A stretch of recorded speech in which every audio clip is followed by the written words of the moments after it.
আসসালামু আলাইকুম। আমি দুর্জয় আহমেদ।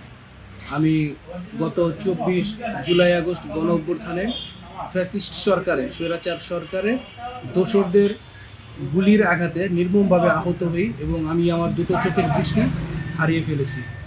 এমন অবস্থায় আমি আইনি ব্যবস্থার মাধ্যমে একটা এজাহার দায়ের করেছি। আমার এজাহারের আসামিগুলো এখনও বাইরে ঘোরাফেরা করছে। এরা এখনও আইনের আওতায় আসেনি। এদের মধ্যে অন্যতম বিদ্যুৎ ঘোষ ও কবির আহমেদ। এরা প্রায়ই আমার বাসায় লোকজন পাঠিয়ে মামলা উঠিয়ে নেওয়ার জন্য নানান রকমভাবে হুমকি দামকি দিচ্ছে। আমি মামলা উইথড্র না করাতে ইদানিং আমাকে প্রাণনাশে হুমকি দিচ্ছে।